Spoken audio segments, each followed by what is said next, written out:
welcome everyone. We are delighted to be meeting this way, although we need to acknowledge that we would be in Chartres ordinarily had there been different circumstances. So we want to show some slides in a moment of Chartres Cathedral and the labyrinth there, because that is very much part of our conversation today as well. I'm delighted to welcome you, Catherine. We've done this before, and I'm delighted about our topic of the Labyrinth and SoulCollage as a portal to the soul. Catherine is a Veriditas faculty member, a trained facilitator and certified, and also a SoulCollage facilitator trainer. And she is weaving these two methods, and it seems like we're more, as we move into the future, more and more. They're wonderful ways of being able to inform one another for the journey on the path. Catherine's author of Journaling the Labyrinth Path, as well as Meeting Your Soul on the Labyrinths and SoulCollage, and the Labyrinth as Pathways of Transformation. So Catherine, I'm delighted that you're here, and I promised I'd show some slides of Chartres, and I know that we're actually combining two groups today. I would imagine that our listeners today, many are labyrinth facilitators who know something about SoulCollage, and we also have people who are very involved in SoulCollage who are wanting to learn about the labyrinth. And so it's actually a perfect combination, as we'll talk about as we work with this. And Connie and Gail, you're certified, and you're SoulCollage people and labyrinth facilitators as well. So you're really already blending these two wonderful ways of connecting to soul. So, but just for those of us who were going to be in Chartres, and also to introduce those of you who are unfamiliar to the labyrinth about Chartres, because that houses one of the most amazing labyrinths to date. Just to familiarize us, this is Chartres Cathedral, and they're actually closed as well in Chartres right now. And this is this famous picture of this across the wheat fields. And it's, you can see the cathedral in its entirety here. The cathedral dates back to 1194. And it also looks like this from fields afar. This is exactly the same field. This is about 8 miles away from the cathedral. So you could imagine a pilgrim walking across this territory and seeing the cathedral in the distance during the Middle Ages. That must have been an amazing experience. Here we are introducing the city of Chartres. They have gotten a hold of the fact that they can invite tourists and pilgrims there. And I think I'm standing there, and that is Christine as well. I'm trying to locate there and see. That's Christine Walters Paintner and you, Lauren. Thank you. Yeah. Thank you. And here's the back of Chartres Cathedral. And I love this view because the building on your right with the steep black roof is where we have our pilgrimage, and people stay there. It actually is a modified and renovated monastery that was used by the diocese in the 1400s. So it's really quite lovely. And you can see how close that is to Chartres Cathedral. It's about a 60-second walk. And here we are. Chartres Cathedral is very entertaining. There's lots of things that happen there, festivals and all, including this light show that happens in the evening. And the cathedral and all throughout France and all throughout Chartres have these wonderful lightings, and we'll show you. Here's another example. These are moving with beautiful music, and it's gorgeous. It's just amazing what they're able to do. Here, this is the north porch, I believe, yes, as well, because the whole cathedral's lit up. So this is just giving you a little bit of a taste for what happens in Chartres. And this is along the river. The Loire River surrounds the city, and this is one of the river gates there. This is the crypt. This is the 11th century Fulbert cathedral crypt that actually was built above ground and then was built over it, and it sunk into the earth. It's quite lovely. And this is Soul Terre, Our Lady of under the Earth. This is this would be considered a dark Madonna. It's not the black Madonna above, but this is a later version. So it's considered a dark Madonna. And here is the labyrinth. This is taken from the choir loft where the organist would sit. And this would be the, I don't mean that choir, I mean an organist area. And this is the view they have. And here's the labyrinth up close. Somehow at times people assume that this labyrinth is kind of just drawn into the pavement or something. And look at this stonework. John James, the Australian architect, says and dates this to 1201. 1201. So just imagine how many people have walked this path on these stones.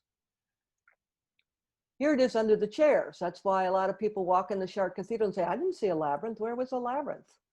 And so it's hard to find if you don't know about it.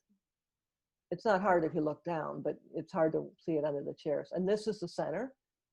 The center of the center always is a mystery in most philosophies. And this center was actually made out of brass and lead and copper, and was pulled up to be made into cannonballs during the French Revolution. So that has remained as it is now for several hundred years.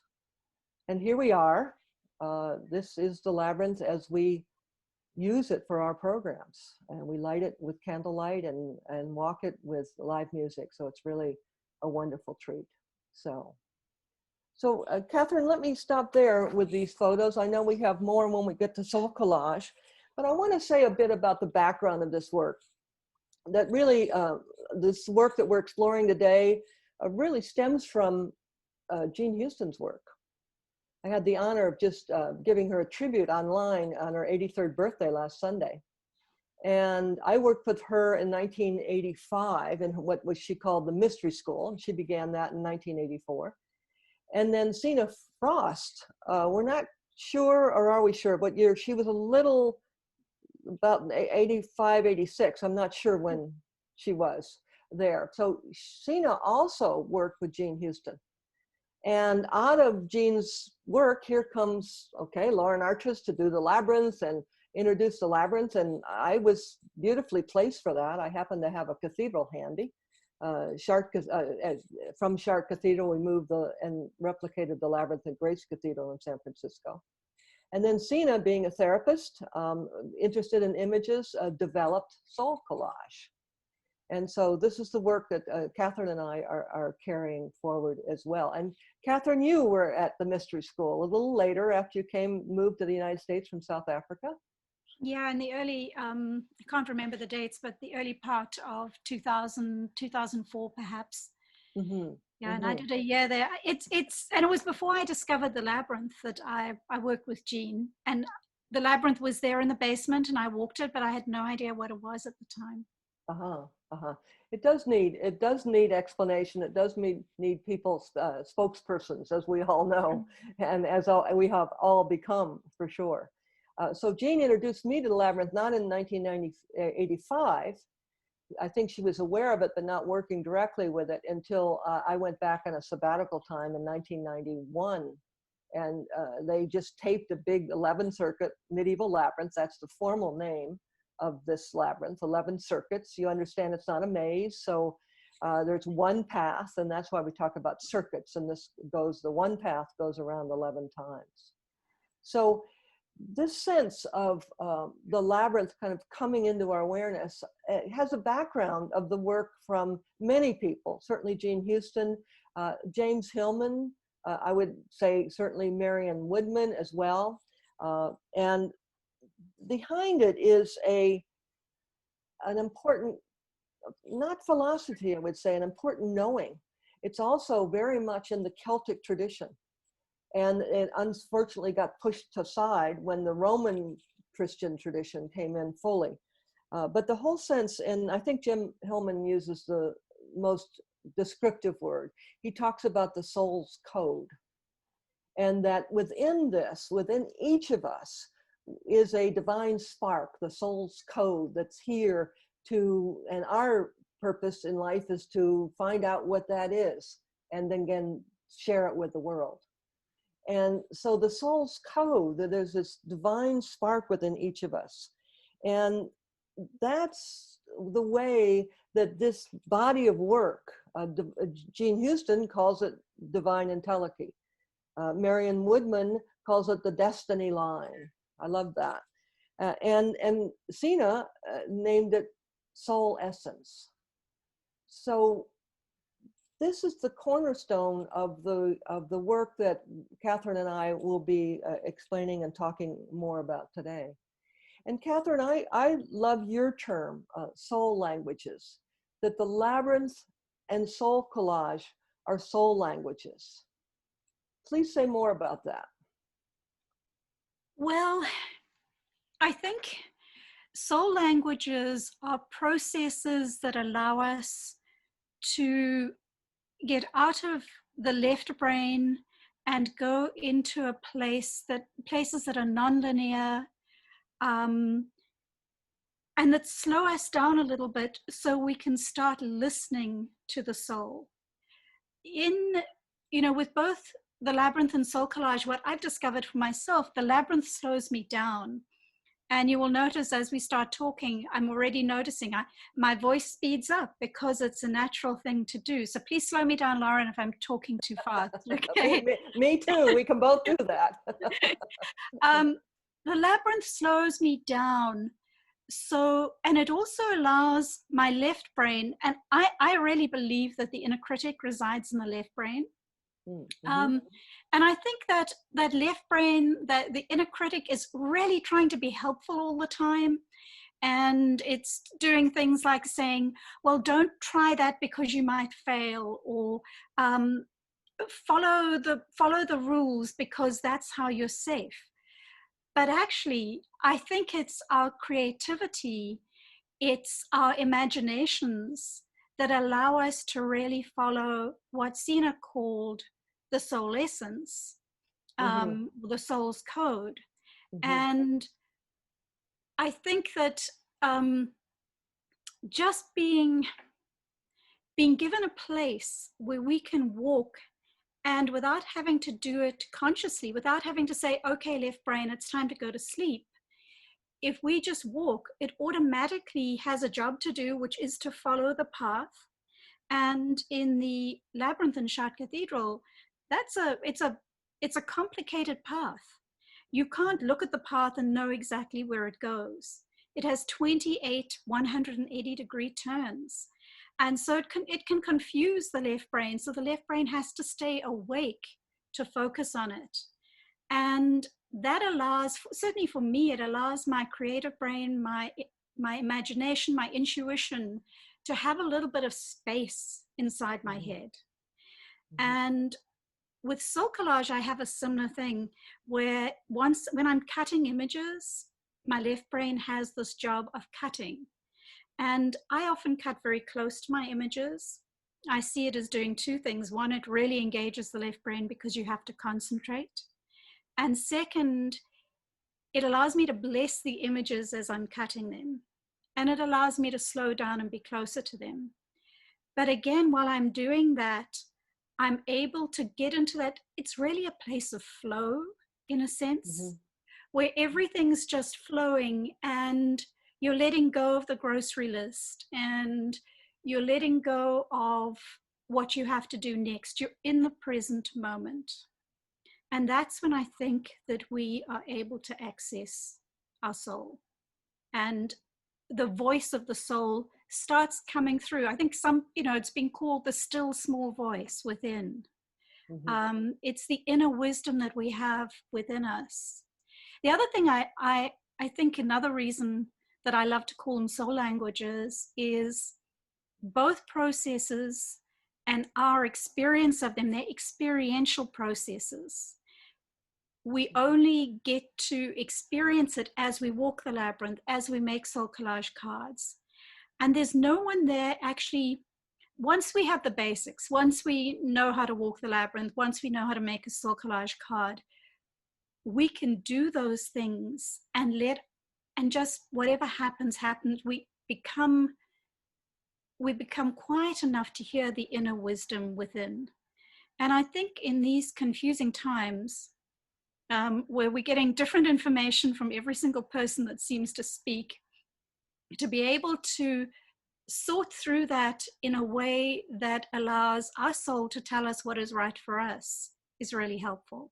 It certainly Right is. now. And both processes are very easy to learn. I mean, once you walk the labyrinth and get a bit familiar with it and know you can feel free to move around people if they're going at a pace you want to go faster or slower, because finding your natural pace is such a key to walking the labyrinth. And I love cutting images. I remember sitting in Chartres in our classroom and cutting away, and it really does focus you. So both practices are mindful practices, that they bring us into the present moment. And then I think that's why it is a soul language, because then you're listening in a different way, because distraction melts away as you're focused. And I've seen many people walk into the labyrinth, any labyrinth, but especially the Chartres labyrinth, because that is the most complex labyrinth that there is so far. I've seen people stop and turn around and realize, whoa, what have I undertaken? Wow, what's going on here? And then they move into it because it's simple. You just follow the path. Well, that's what I love about the labyrinth, is you actually don't have to think. Mm-hmm. And when you're overwhelmed, to go into a place where your mind can have a rest is really helpful. What I love about combining SoulCollage and the labyrinth as well is, you know, you can have this labyrinth walk, but then if you just walk out of the labyrinth, where do you take whatever has come up during the labyrinth walk? Yes, you could take it to a journal and start writing, and you know, sometimes that's necessary, but writing takes us back into our left brain because we have to remember how to spell, and it's a linear process. Whereas if we go out of the labyrinth, things might have started coming up from within, and we might not even have a name for them, we might not even have words for them yet. Mm-hmm. But if we then go and sit and start looking through images, the images actually choose us. It's almost it's quite magical sometimes, because I will be going through a pile of images that I'd been through before, and I've passed all the images and thought, well, these will be for a class. And on a particular day, I'll go through, or I'll see an image on top of a pile, and that image really speaks to me on that day. Mm-hmm. And so it just allows me to find something that maybe is symbolic of what's starting to move within, information that's starting to come out. And so after a labyrinth walk, making cards is a way to anchor the experience of walking the labyrinth. It's also a way to enlarge the experience, I think, because you have that card, and that card will still be with you in, a week, a month, a year, because we're creating a series of cards in SoulCollage. We create a deck of cards. Mm-hmm. And I sort of see that deck of cards as a wonderful container for your soul, a place to put what comes within, in the same way that the labyrinth is a container. The deck of cards becomes a container as well. Yes, they do. And they both require questions, or not require, certainly more so in SoulCollage, but often a person can take a question into the labyrinth and walk with it. I encourage people to walk the first phase, which is, is called stepping in, releasing, stepping in, allowing, opening, emptying, all of that. And that in itself is a meditation. But then if you're carrying a question when you're in the center, you've emptied so you can receive. And often, you're right, people hear the still small voice that gives some kind of guidance or some kind of answer. And I think indeed that comes from the cards as well. Mm. And sometimes you're not ready to hear what the cards might want to say to you. And that's great, because then you still have it in a space where you can access it at a later time. And in SoulCollage, we make cards in two different ways. We make them intuitively, which would be coming out of a labyrinth walk, sitting down with a pile of images, taking them, cutting them, and putting images together in a collage. And other times we make them intentionally. And for instance, if I walked into the labyrinth and I found while I was walking, my balance seemed off for some reason. And that's happened to me before. And it's like, oh, where in my life am I out of balance? I might be attracted to images relating to balance and make a card about that and then start questioning it at some stage.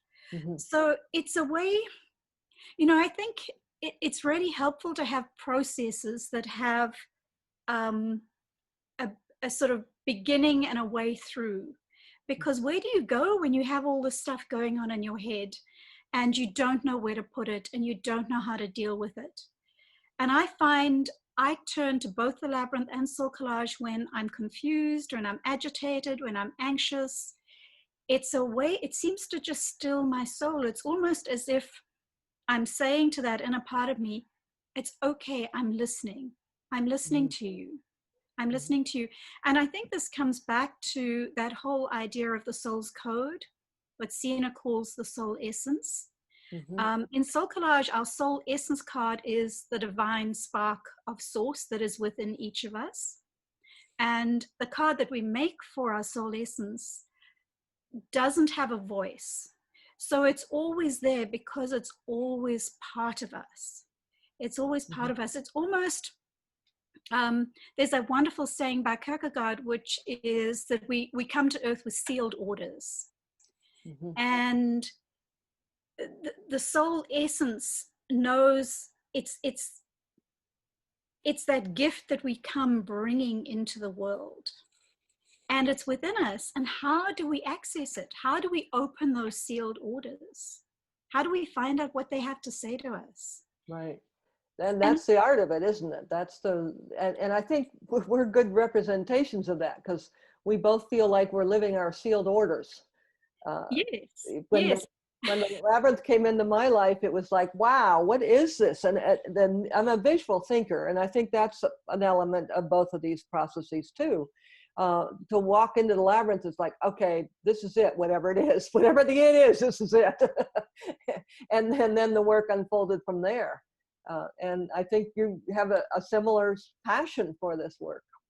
Yeah, and you know, I love this idea that we, you know, what we're here to do, we're already pre-qualified for that. So we don't have to think, am I good enough for it? We came here to do that. We're pre-qualified for that. But sometimes it takes us a journey to get there. Yeah. And, you know, when I look back at my life, so 25 years ago, I was an attorney in Durban, South Africa. I sometimes look at my journey from there, and then I ended up buying a photography franchise, doing children's sports photography. Not who I was, but it was a necessary part of my journey to get to where I am today. So sometimes, like the labyrinth, which takes you in and you have these 180-degree turns, that happens in your life too. And you think, I'm not on the path. But you are, because even when you go off the path, there are things that you learn from that bring you back onto the path. Right. We always say that, you know, if you can get lost in the labyrinth, not because it's a maze, because it's not, but you can get lost because you lose your concentration and you don't make one of the 180-degree turns. It's not a trick, it's just a concentration issue. But, you know, if you get lost in the labyrinth, you know where you are, you know you're lost. If you know where you're lost, you're not lost, you know. So it's kind of paradoxical that way. But I think you're making an important point that everything we do in our lives, everything we do in our early careers and later, and all of that builds on helping find those sealed orders. Yeah, that whole idea of unlocking your gifts. I remember when I first came to the United States, and I had, you know, I'd given up I was a partner in a law firm, and now I came to the United States and I was nobody. And how did I decide, you know, I didn't know what I wanted to do. I had no idea. And I remember saying to a friend, I'll never find what it is I'm here to do. And she said to me, yes, you will. And I said, how can you be so certain? And she said to me, because you're looking. Yeah.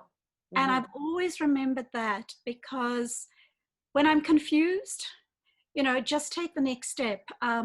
There's another quote that I've lived by, which is go as far as you can see. When you get there, you'll be able to see further. And that applies to the labyrinth. You look at the whole pattern going in. It's like, well, where do I go? Do I go there? I'm not sure, because I know when I'm looking at the labyrinth, I can see the pattern in. I know a certain part of it, and then I can't remember where it goes. And if I started panicking before I even put one foot into the labyrinth, I wouldn't even take that first step. Right. But being aware that once I get to a certain stage, I'll be able to see further, allows me to take that first step. I think that's important, because being lost, as we've mentioned, is part of the process. And but there's a sustaining of that tension. Am I lost? Am I lost? Where am I? What's happening? What's going to appear in my life? Am I ever going to find my purpose in life? Those kinds of questions are wonderful for the labyrinth. And you keep putting one foot in front of the other, just like you did, just like I did. And lo and behold, you get there. But it's also about, being able to navigate the inner world. Like you're saying, sometimes you're not ready to receive the information, either from a soul collage or a labyrinth walk. And the teaching about use everything in the labyrinth as a metaphor. And it's also true of the cards. Symbols and images are metaphoric speaking. They bring metaphor into our imaginations. And that's very healing. It's very healing. I love that you're talking about the questions that might arise in the labyrinth, because you can take those questions. Am I lost? Why am I feeling so lost? Where do I need to go next? And you can take those into your card making. And just make a card and just sit with it. There are questions we ask the cards, but there is one card that I really feel, if you're looking to uncover your gifts, that is a really important one to make to go into your soul collage deck. And, Sina has the soul essence. But I think those sealed orders, I love the visual, and I can see it in my mind. How do I feel in my body when I know that those sealed orders, those hidden treasures, are within me, and nothing I do will ever make them go away, that they're always there? And so I love the idea of making a card that has a voice around that. And, the idea of maybe calling it, you can call it whatever you like. In Soul Collage, you can name your cards. But in my particular one, I've made a card called the Soul's Compass. Everyone's Soul's Compass card, or whatever they choose to call it, will look completely different. Yes. But the idea that you have a card in your deck that reminds you that you always have these treasures within, the part of you that came here to do it. And, the idea of each of us having some unique gift, and remembering that we have it, and know it on a really deep, deep level, that we have something really important to share with the world. Well, also, and we're looking at your card right now. Also, I think it's important, and you like the word compass, because once we start connecting, once we're looking, like your friend said, you'll find it because you're looking. And as you look and you take the next step and the next step and the next step, then life sort of becomes a treasure hunt. Synchronicities appear. And how often synchronicities happen when people begin to walk the labyrinth. And the same with Soul Collage, because we're really in a stream of creativity, an imaginative stream, and that acts as a magnet to draw toward us the experiences we need. And I think this card, I love this card because to me it says that. Well, I also love the idea of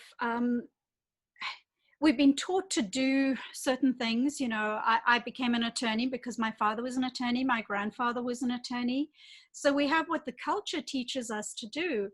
And the gift that we have doesn't always, and probably very seldom does, connect with what the family want us to do, or Mm-hmm. what other people want us to do. So we've got to be able to discern that pathway. And I think one of the things I learned to do, and it actually had to be a conscious learning for me, because I was so used to doing what I felt I ought to do and what was the responsible thing to do, was I learned how to follow my joy, Mm-hmm. or follow my delight. And that does often mean that my husband doesn't get dinner, or things don't happen in the house, because I'm in the studio and I start on something and it just takes me away into a different place. And whatever I'm creating or playing with, I think play is really important too. I think so Yes. often we're so focused on maybe the product or what we want out of the end that we forget the play process, to Mm-hmm. remember what children do and how they learn. Yes. Um, And I think and that's an issue too, Catherine, with the labyrinth, because people sometimes think, oh, I got to be really serious and walking this labyrinth, and especially if you're in Chartres Cathedral or Grace Cathedral, it sets off that feeling of, I can't be spontaneous, or whoa, it's intimidating. And people can walk the labyrinth, they can dance the labyrinth, they can crawl the labyrinth, whatever. But it is the restriction that we assume, or culture might place it on us, but often I think it's us placing it on ourselves. You I'd know, love, Lauren, I'd love you to show that card that I have made for Sina Frost, because exactly what you were saying earlier about the lightness of being. So in this card, you will see Sina dressed as a bag lady. On her bag, she has written SoulCollage. And this is how Sina used to appear at our conferences. And this was her alter ego called Ms. Ann Throp. And Sina was an introvert. She didn't like big meetings. And she would come in and have us in hysterics. And for her, it was really important.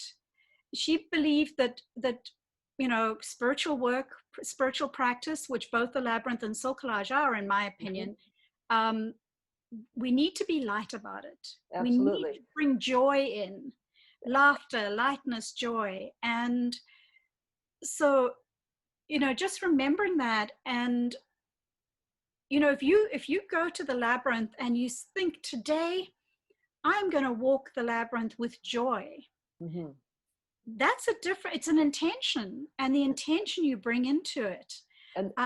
And that's the parallel there too. You can walk it with intention. That's one thing. And you can also walk it, intuitively, just go in, just like in SoulCollage cards. You can step into the process either way. Right. So right. I love that parallel. Often, Catherine, people don't know that the root word of solemn means joy. And somehow, down through the ages, the church has really gotten connected to solemn means serious and, without humor. And instead, solemn is joy, solemnity. Solemnity. And I love that, because sometimes, I've introduced myself. People say, "What do you do?" And I really don't know how to put what I do into a box. And I say, well, I play. Mm-hmm. Because to me, anything that is joyful and brings you delight is play. Yeah. And, heading in that direction. So I just want, I have seen her as a wonderful role model for play and lightness and laughter and humor. That's great. I'm so sorry I never experienced her. Amazing person, really an amazing person. And, the great thing about what she's brought in, she brought SoulCollage in, and she sort of said to us, well, how do you, so it's become SoulCollage evolving by the way it's being used in so many different ways. But one of the other things I want to say for the path, to help unlock your gifts, there are certain qualities and certain cards in your deck that would be really helpful. Should we show more of your cards? Because we're a little bit short on time, and I'd love to have people see your cards to make that example. Well, I've got a few cards here. So for instance, right now, to help me through this particular time, I've made one that I call my surfer archetype card. And if any of you have seen surfers, you see them, they're out there and they wait. They wait for the waves. They have patience and they're waiting for the rhythm, the ocean's rhythm, and until it's the right time for them to catch the wave. It also can be quite terrifying being out there on those waves, and especially in places with big, huge waves breaking, and they catch the wave. But this whole idea of, you know, being in a place where we've got to learn to surf a little bit, to go with the flow, to go with the rhythm of things. So that card has really helped me through, right, you know, through the time right now. And it feels, it captures it for me, the tumultuous part of the ocean and the tumultuous parts of our lives right now, or the overview of our lives is tumultuous. So it really captures that visually. Yeah. And then, you know, to sort of, I think that the archetypes are playing with us. They want to play with us. They want to come through us. You know, in SoulCollage, we have different suits, and some of the suits represent what we would call the timeless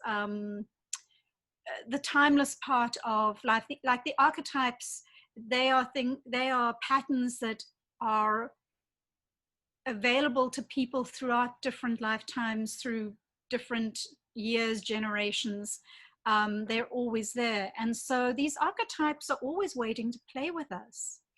And if we can find the archetypes that really want to start living through us, if we see ourselves as the hands and feet of the archetypes. That's right. And that's what the labyrinth is. You know, that's exactly the hands and, I love that, the hands and feet of we are hands and feet of these processes. Yeah, and the labyrinth is a three-dimensional archetype, which is why I think it is so powerful.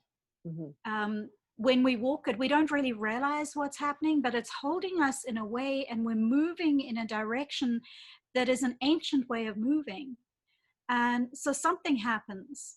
That's right. But, you know, I looked at it and I thought, well, what are the archetypes that are playing through me? And I realized, and I made a card for my pilgrim archetype. And what I realized when I sort of did some work with the pilgrim archetype and asked questions, you know, the pilgrim is one who goes to sacred places, but to me, the most sacred of all places is within us.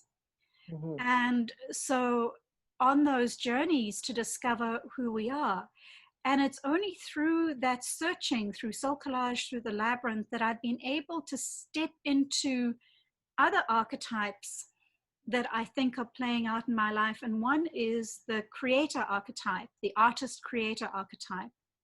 And the other is the teacher archetype.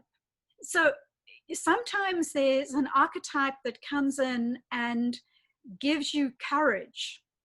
So I also have a card for my courage archetype. Catherine, I want to bring in here, because you really, I love these images, and Sina's concept of visual dreaming, yes, is really important, and that really resonates with me, because you know, sometimes people walk the labyrinth and kind of clear the mind, and they might be more used to a sitting meditation or centering prayer, where you're trying to not get attached to thought. You know, the apophatic path. The cataphatic path is the path through images, and visual dreaming, really, I love that term. And it's, I imagine and understand the imagination like a river, and that we're stepping into that river when we step into the labyrinth, or when we look at our images for SoulCollage cards. But at least that's the way my imagination works. It's continually. And so that is what Carl Jung called the active imagination. That's another term for it. And he didn't approach it through the labyrinth or SoulCollage. But the sense that we then, when we're walking the labyrinth, or the cards, but walking the labyrinth, and flowing through my mind our images, our embodied thought, not heady thoughts, embodied thoughts. And that's where you can trip across an archetype. You can stumble across it, so to speak, because there it is. And it feels to me like where your pilgrim is coming from and where the surfer's coming from and the courage card, it's really coming from that visual dreaming. Is that not right? Yes, and Sina did a lot of reading of Carl Jung, and SoulCollage is based on this idea of active imagination, where you step into the image and you speak as if you are the image. So it uses the imagination and encourages the use of the imagination. So in other words, with SoulCollage, we wouldn't talk about the image. I would step into that image and say, I am one who rides the waves. I am one who waits my time. I am one who moves with the rhythm of the waves. And you would just start in the image as if you were the surfer or as if you were the wave. Yes. And dream work is so important, but so many people can't remember their dreams in the morning. And so SoulCollage is a form of visual dreaming, because when you think about it, the images that choose you really don't choose the images, they choose you, is like the images in a dream that choose you. That's right. And it's an imaginative process. It's something speaking to you that you don't have words for, but it says, hey, here I am, and it attracts you to it. And that's why I think the instruction is so important to, just let the image choose you, and let the labyrinth choose you, and let the experiences in the labyrinth flow through you, because it's a way of embodying the imagination, which is part of the reason, if you don't have traction in life, if you don't feel grounded in life, it's really hard to have the courage to step forward and keep taking the next step.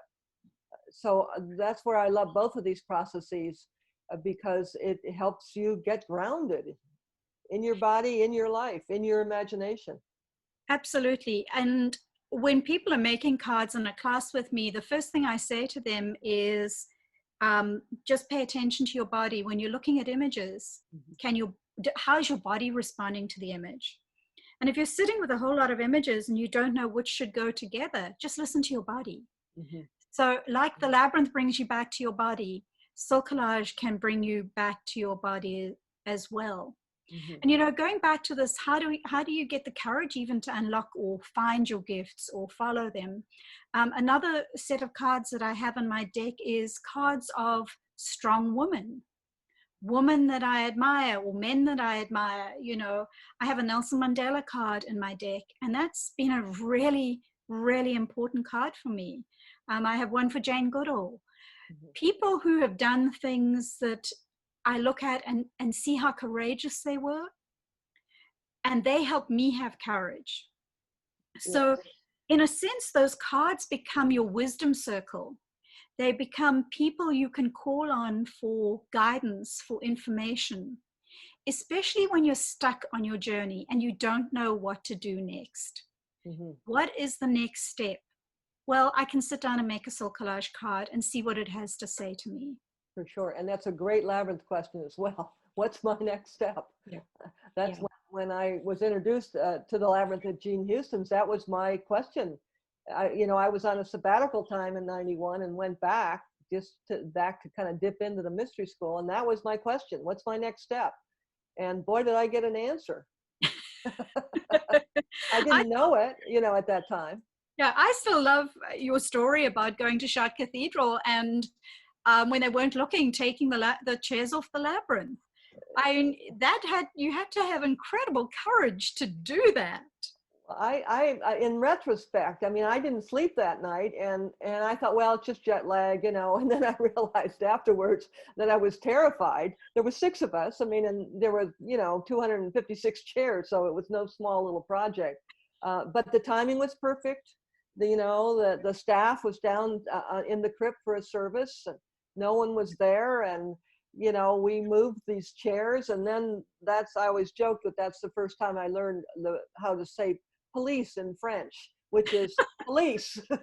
So they almost called the police, but as we were moving the chairs back.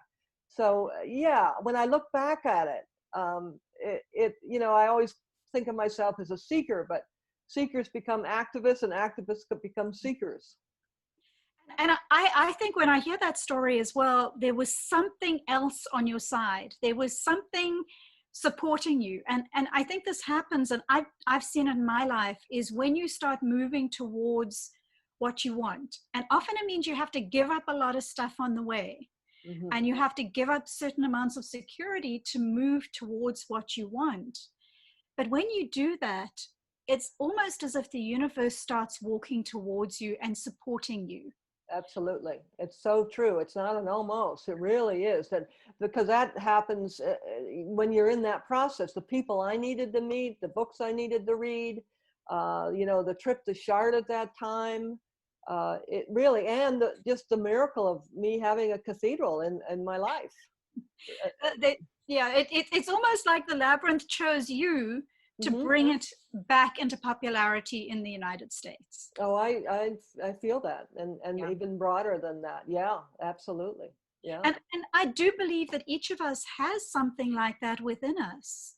And it may mm-hmm. not be as, you know, as big as bringing the Labyrinth back, but there is some field that we need to work on, you know, and that gift is within us. It's in those sealed orders. And imagine, I would love everyone just to, you know, if they leave with this idea this evening, and just before you go to bed, imagine yourself with those sealed orders, with that treasure that you have been given, that you have been asked to take care of while you're here on earth, to give to the people. It's like the gift that you have to give to the community. Imagine that it's there. And you may not know exactly what it is, but you know it's there. But I would totally agree with that. I think that's a great suggestion, Catherine. And then, therefore, look for the clues that appear along the path. Look for the clues, because if you put something in motion like that, take it seriously, and use the Labyrinth and SoulCollage cards for helpers, because you know, the universe really does want us to come forward and find our purpose. It really does. And we have two amazing, powerful processes that, as we're mentioning, kind of interweave and work together and work individually, and that can really help people on that journey. So, and that's what makes it a portal to the soul, these two processes. So, Catherine, this has been really enjoyable, wonderful. I just finished with Indra's Net. I would love to just introduce that to people who don't know it. Yes, let's save time. Please. It's sort of really interesting that Jean Houston's birthday party, the first tribute started off with the story of Indra's Net. And for those of you that don't know Indra's Net, it's an old myth which basically says in the heavens there's this incredible vast net, and at each node of the net hangs a glittering jewel, a crystal, and each crystal reflects every other crystal in the net. And it talks about each of us as being one of those crystals in the net. And if you imagine that one of those crystals wasn't there, the net would be incomplete. So each of us has been put there for a purpose, and we have something to contribute. And, you know, often I've thought, oh, I'm doing my own inner work, and maybe I should be doing work out in the world. But every time we work on ourselves and every time we change, our reflection becomes different. And so what happens in Indra's Net is the reflection of everyone else becomes different. Mm-hmm. So I just think that's a beautiful story. It's one that SoulCollage is sort of based on. It's one that Sina absolutely loved, and which she obviously learned from Jean Houston. Mm-hmm. But I'd love to leave everyone with that picture of them as a jewel in Indra's Net. For sure, and all connected. Yeah. So Well, thank you, Catherine. This has been really a wonderful conversation. And I hope that that really kind of lays some groundwork for our listeners about how these two processes can reinforce one another and work together and really move people along to find their sealed orders for sure. Great. And thank you, Catherine, for sharing and bringing your work forward. And it's really fun to intertwine these two processes. They enrich our lives amazingly. Yeah, thanks, Lauren. And if anyone has any questions about Soul Collage, they're welcome to contact me, and I'll help as much as I can. So my website is creativepilgrimage.com. creativepilgrimage.com. And so Meeting Your Soul on the Labyrinth is your second book, I believe, on this, right? Or first? You have two out. Yeah. The other one is Journaling the Labyrinth Path. And, you know, and then I do a lot of collage imagery books because a photographer is one of my passions. And I create books that are copyright free so people can use them in any way they wish in their artwork. So I do a lot of those as well. Yeah, thanks, Lauren. And if you want to know more about the labyrinths, Walking a Sacred Path is a good place to start. If you want specific applications about using the labyrinth, for instance, for forgiveness or for grief, Sacred Path Companion is a good place to start as well. So thank you all for being here and indeed learning about the labyrinth, and we hope to meet you somewhere along the path in Chartres or online or however that works. So thank you all and good night. Thank you, everyone. Thank you. Good night. Good night.